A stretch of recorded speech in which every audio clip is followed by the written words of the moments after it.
if you can teach people to stand up in the face of the things they're afraid of, they get stronger. And you don't know what the upper limits to that are, because you might ask yourself, like, if for 10 years, if you didn't avoid doing what you knew you needed to do, by your own definitions, right, within the value structure that you've created, to the degree that you've done that, what would you be like?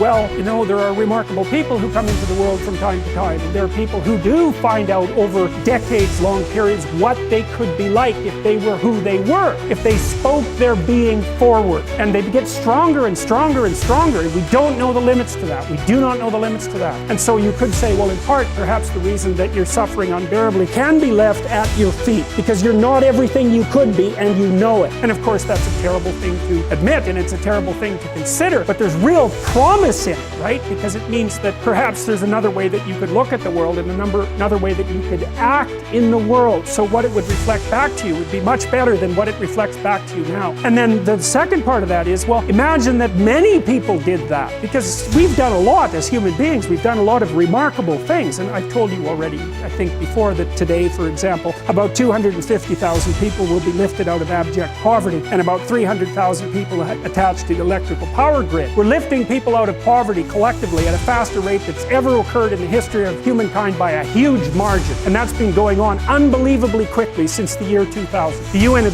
planned to have poverty between 2000 and 2015, and it was accomplished by 2013. So there's inequality developing in many places, and you hear lots of political agitation about that. But overall, the tide is lifting everyone up, and that's a great thing. And we have no idea how fast we can multiply that if people got their act together and really aimed at it. Because, you know, my experience is with people that we're probably running at about 51% of our capacity. Something, I mean, you can think about this yourself. I often ask undergraduates how many hours a day you waste, or how many hours a week you waste. And the classic answer is something like 4 to 6 hours a day. You know, inefficient studying, watching things on YouTube that not only do you not want to watch, that you don't even care about, that make you feel horrible about watching after you're done. That's probably 4 hours right there. You know, you think, well, that's 25 hours a week, it's 100 hours a month, that's 2.5 full work weeks, it's half a year of work weeks per year. And if your time is worth $20 an hour, which is a radical underestimate, it's probably more like 50 if you think about it in terms of deferred wages. If you're wasting 20 hours a week, you're wasting $50,000 a year. And you are doing that right now. Because you're young, wasting $50,000 a year is a way bigger catastrophe than it would be for me to waste it, because I'm not going to last nearly as long. And so if your life isn't everything it could be, you could ask yourself, what would happen if you just stopped wasting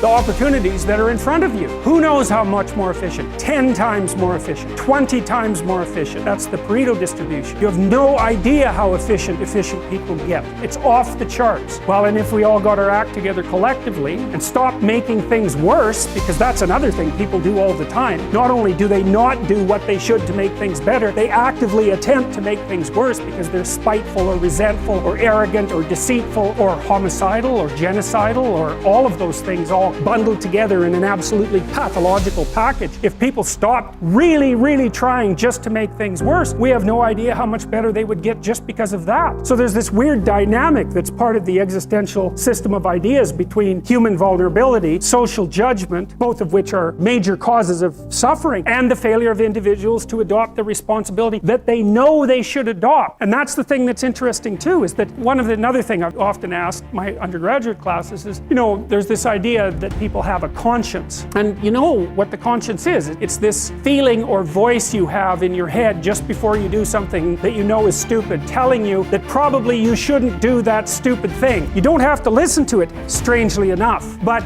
you go ahead and do it anyways, and then, of course, exactly what the conscience told you was going to happen inevitably happens, so that you feel even stupider about it than you would if it happened by accident. Because you know, I knew this was going to happen, I got a warning it was going to happen, and I went and did it anyways. And the funny thing too is that conscience operates within people, and we really don't understand what the hell that is. So you might say, well, what would happen if you abided by your conscience for 5 years or for 10 years? What sort of position might you be in? What sort of family might you have? What sort of relationship might you be able to forge. And you can be bloody sure that a relationship that's forged on the basis of who you actually are is going to be a lot stronger and more welcome than one that's forged on the basis of who you aren't. Now, of course, that means that the person you're with has to deal with the full force of you in all your ability and your catastrophe, and that's a very, very difficult thing to negotiate. But if you do negotiate it, well, at least you have something, you have somewhere solid to stand, and you have somewhere to live, you have a real life, and it's a great basis upon which to bring children into the world, for example, because you can have an actual relationship with them instead of torturing them half to death, which is what happens in a tremendously large minority of cases. Well, it's more than that too, because, and this is what I'll close with, and this is why I wanted to introduce Solzhenitsyn's writings to you. You see, because it isn't merely that your fate depends on whether or not you get your act together and to what degree you decide that you're going to live out your own genuine being. It isn't only your fate, it's the fate of everyone that you're networked with. And so, you know, you think, well, there's 9 billion, 7 billion people in the world. We're going to peak at about 9 billion, by the way, and then it'll decline rapidly, but 7 billion people in the world, and who are you? You're just one little dust mote among that 7 billion, and so it really doesn't matter what you do or don't do, but that's simply not the case. It's the wrong model, because you're at the center of a network. You're a node in a network. Of course, that's even more true now that we have social media. You'll know 1,000 people, at least over the course of your life, and they'll know 1,000 people each, and that puts you one person away from 1 million, and 2 persons away from 1 billion. And so that's how you're connected, and the things you do, they're like dropping a stone in a pond. The ripples move outward, and they affect things in ways that you can't fully comprehend, and it means that the things that you do and that you don't do are far more important than you think.